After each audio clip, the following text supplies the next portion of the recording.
New machine day. I got an Abrasive 1.5 surface grinder.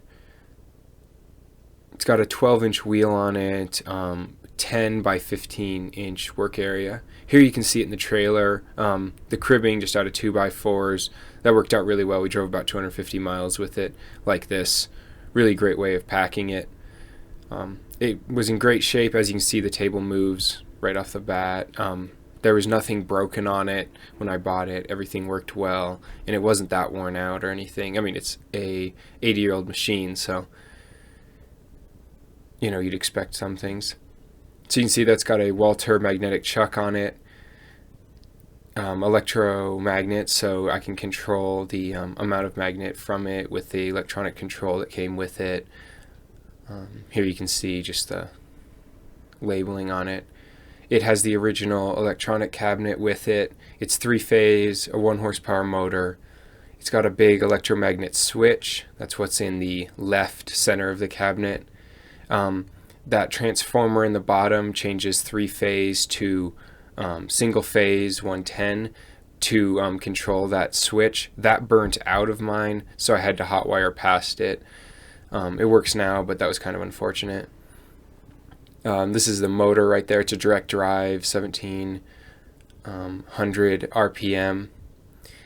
You can see that's the lead screw for the Z-axis.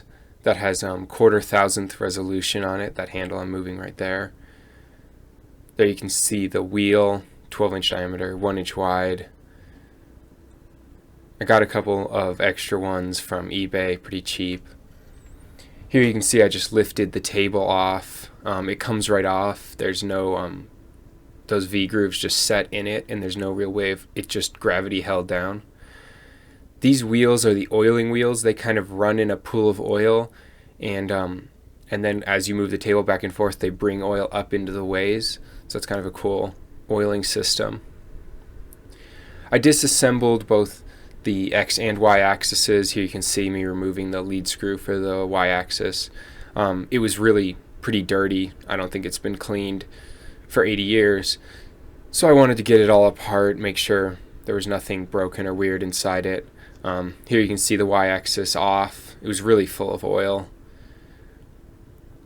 You can still see the scraping in this, which is pretty cool. It hasn't that worn out. Here you can see some of the crud that built up on this machine over 80 years. This is like oil and dust and metal dust and stuff.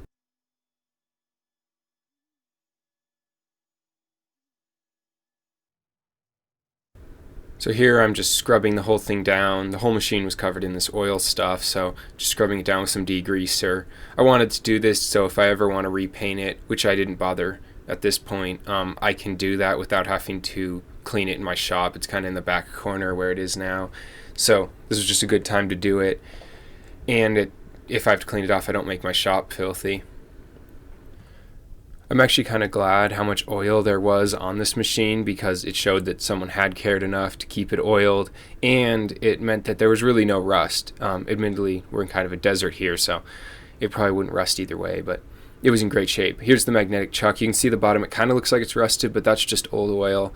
The table and the magnetic chuck were in great shape. I didn't end up regrinding the bottom of this or the table this mounts on, because it was just in great shape. I did regrind the chuck just so I had a good reference surface. I'll show you that later. But yeah, I actually bought this machine partly because of the magnetic chuck. It was just, that alone was worth as much as I bought the machine for. Here I'm just cleaning out the gears. This is for the Y-axis lead screw. It's run through 2 gears to kind of shift over the axis a little bit. I'm not sure 100% why they did that. Here's the lead screw. I'm cleaning it up. You can see it's pretty filthy.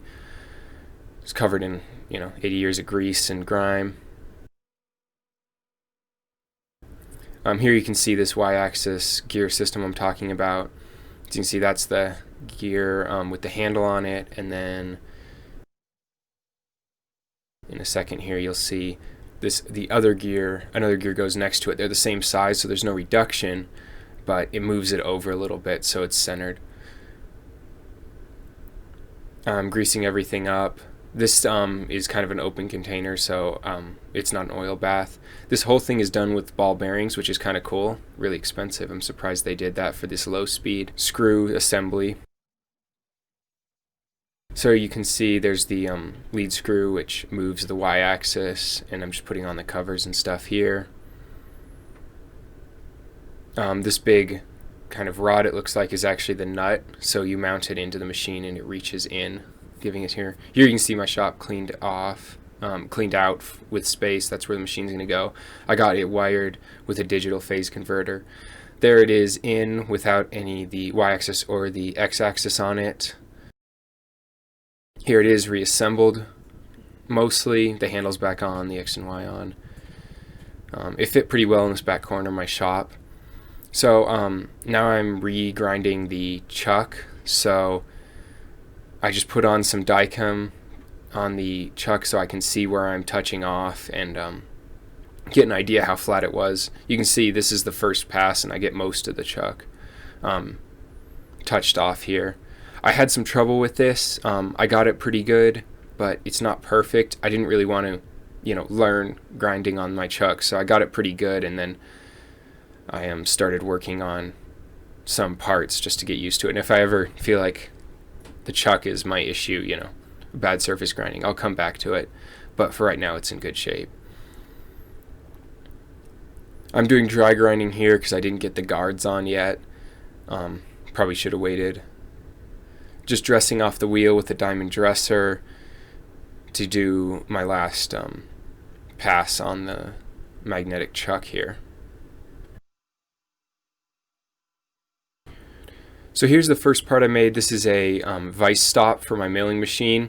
So I just make 2 of these and then they clamp together on the vise jaw. There'll be a picture of it at the end.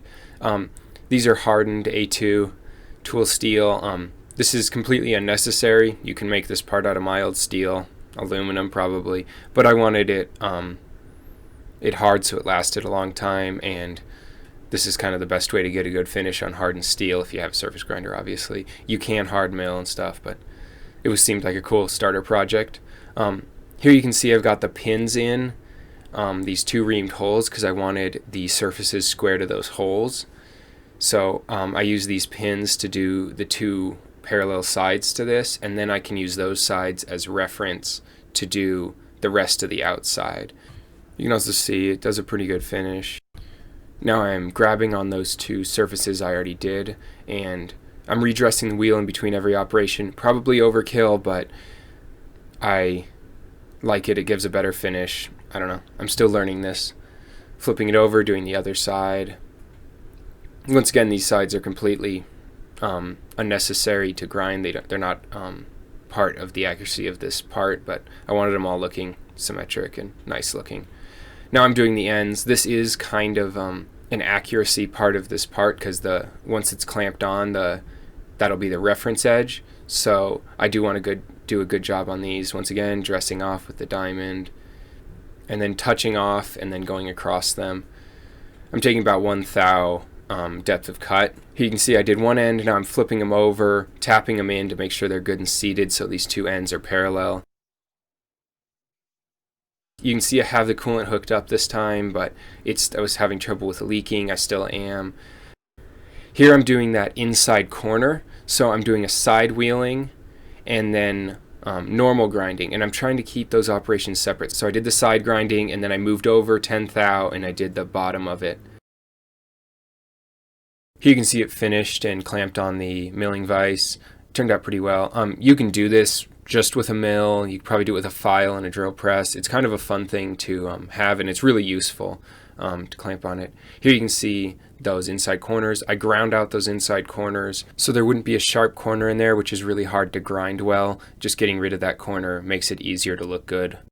So here's a little boring bar that I did. This was really a cool project on the surface grinder because instead of having to grind it by hand, it's just hard to hold it, hard to get it square. Parallel in there you saw, got a good finish on it, and I actually have used that parallel several times in another project I'm doing as just kind of a reference square. It's really helpful. You can also see those guards I did on the machine for the coolant, just some tin that I bolted on. The guards didn't come with this machine, so I needed to make those. You can also see the coolant tank I made. It's just a little storage bin with a pump in it. And then there's also, you can see the nozzle I connected, just a piece of aluminum. and one of those flex hoses stuff, quick connect. I don't know exactly what they call it. Hope you guys have a good holiday season, and hopefully I'll see you in the next video.